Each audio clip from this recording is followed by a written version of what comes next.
Hello friend. आज की कहानी का नाम है चूहा और भगवान। एक बार की बात है, एक जंगल में एक छोटे से बिल में एक चूहा रहता था।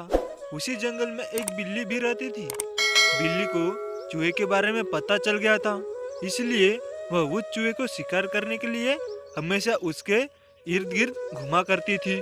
चूहा बिल्ली से बहुत परेशान था। एक दिन चूहे को बिल्ली बिल के बाहर नहीं जाने दे रही थी। वह बिल के बाहर ही चूहे का इंतजार कर रही थी। चूहे ने थोड़ी देर इंतजार किया, फिर परेशान होकर जोर से बोला, हे भगवान, आपने मुझे चूहा क्यों बनाया? काश मैं बिल्ली होता। भगवान को चूहे के ऊपर दया आ गई और चूहे को बिल्ली बना दिया। कुछ दिन बाद बिल्ली, जो पहले चूहा था, जंगल की सैर पर निकला। उसके पीछे कुत्ते पड़ गए। वह बड़ी मुश्किल में घर पहुंची और परेशान होकर बोली, हे भगवान, काश मैं एक कुत्ता होता। भगवान ने उसके ऊपर दया दिखाई और कुत्ता बना दिया।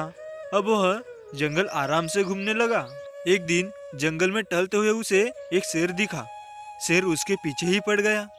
शेर से पीछा छुड़ाकर जब वह घर पहुंचा, तब उसने बोला, हे भगवान, आप मुझे कुत्ता क्यों बनाया? काश मैं शेर होता।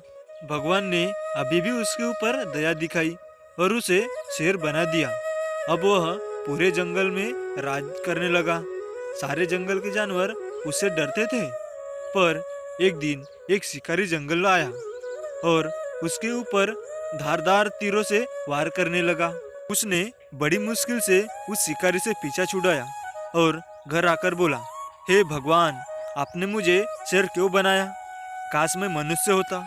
इस बार भगवान को उसके ऊपर दया नहीं आई और भगवान बोले, मूर्ख चूहे, मैं तुझे चाहे भगवान ही क्यों न बना दूं, तू रहेगा चूहा ही। और यह कहते हुए भगवान ने वापस उसे चूहा बना दिया।